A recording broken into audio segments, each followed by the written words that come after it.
Hey there, welcome to the archives. So I thought I would do a book share. I took a bunch of posts down recently. I don't know if you know, but I took like almost 20 posts down because I realized that I was showing the inside illustrations, and that's like copyright stuff. So, um, yeah, all of those footage was lost.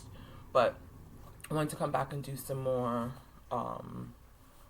do another book share. So this is what I'm reading right now. Well, one of the books I'm reading. I think I already shared this. Tomi Adeyemi, Children of Virtue and Vengeance. It's been causing some controversy, it seems, over on LinkedIn when I share some of the posts because it's really good. It's one of those things. I think people get triggered because it mirrors a lot of modern day dynamics, right? Even though this is traditionally set in Nigeria, even though it is fiction, fantasy. It's a second book, it's a sequel. Children of Blood and Bones, I think the first one is. I bought the first one, so I own it. I really loved it, and I could see why it got picked up to become a film. So I think they're in production right now, working on the first one. But I would definitely highly recommend this. It's been a slower read for me just because there's so much detail and there's just so much juice to it. Another one that I just put on the sideline until I finish getting through the other ones is Surviving the Future, Abolitionist Queer Strategies. It's edited by Scott Branson, Raven Hudson, and Bri Reed. So this is where this is next on the list. Last night I started this one. I don't know if you can see it. Gorgeous art. The artwork is so really pretty. It is beautiful. The book cover is so beautiful. It's a memoir by Ziyad. Black Boy Out of Time. It's yeah. The prologue alone has me like, oh, okay.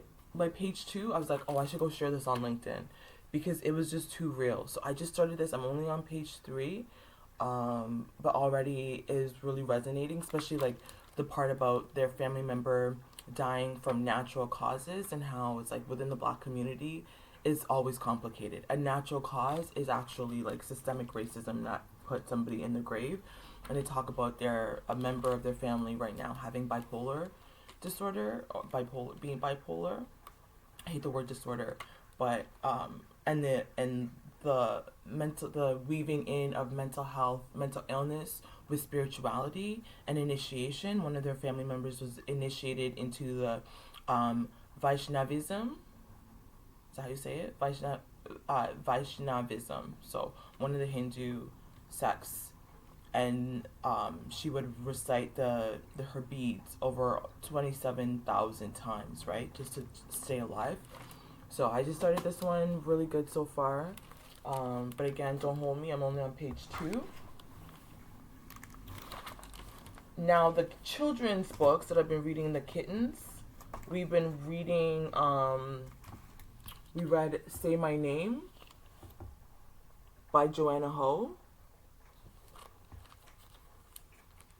Illustrated by Kawooya. Really, really beautiful. We read one of her books before. I think it was The Eyes That Kiss in the Corners, maybe? I'm not sure, but I really liked it.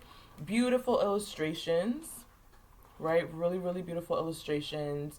And basically it goes through a bunch of different characters from different places around the world, and you have to say their names, right? So, and then at the back they have a pronunciation guide to help you pronounce the different names because they are difficult names, which is what I like about it. Ofa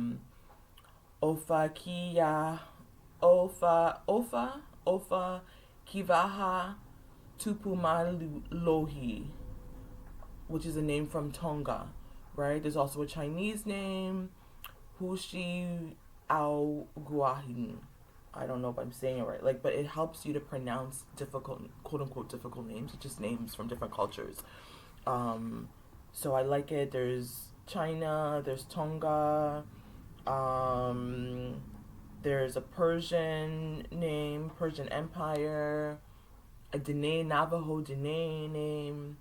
There's an indigenous name from Mexico, from called the Aztecs, and then there's one from the Akan people, which is where I'm from Ghana, Akostia Achampon.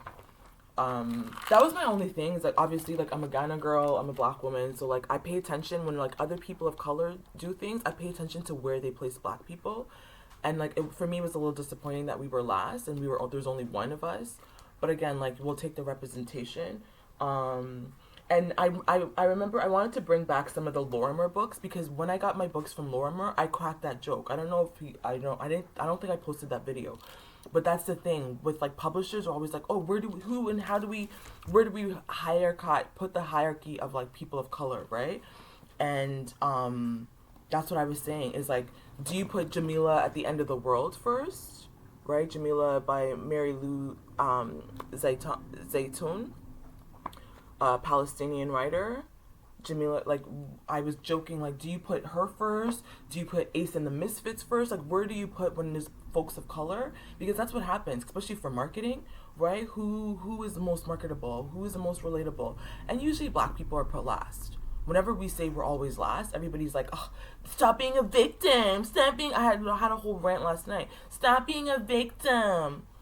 Well, we'll stop being a victim when you stop putting us last. But like, that's a thing, right? It's just like always like, where do you put people? So where would Ace and the Misfits go? This one is by Eddie Kawooya. I wanted to also share Stacey Robinson's book, Dancehall Rebels, right? Like, where would you put Stacey's book? Stacey would come last. No offense, Stacey, but like this is what I'm saying. The Ghana girl goes last.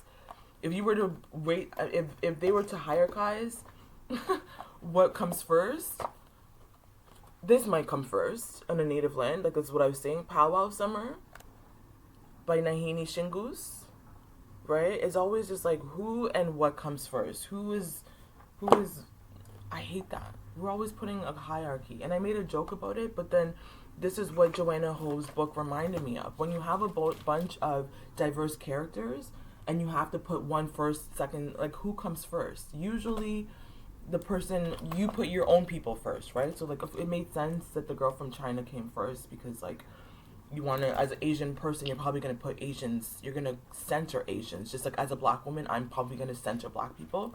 So it makes sense, but Dancehall Rebel, Powwow Summer, Ace and the Misfits, Jamila at the End of the World. There's also Stuck With You by Nathan Burgoine. I'm sorry if I pronounced the name wrong. This one's like a queer book about a gay couple. There's also, this one's another queer one for those that are looking for queer representations from like lesbian relationships, LGBTQ one. This is another one, You're You by Mette Bach. So those are some of the ones I wanted to share. Another queer one that I have is Delilah Green Doesn't Care by Ashley Heron Blake. This one I started. We're going to finish this as well too this week. We also read Angry Me. I shared this earlier. Angry Me by Sandra V. Fetter. And then we also read What Makes a Baby by Cory Silverberg. And this one basically just talks about what makes a baby, right? It talks about the egg, it talks about the sperm. Yeah, so those are some of the books I wanted to share. Different ones around family planning and sexual health, reproduction, emotions, diversity, and saying. And another thing that rubbed me the wrong way, just, I know I'm always like trying to find negatives, but it's like say my name, like say her name is like, was that Kimberly Crenshaw?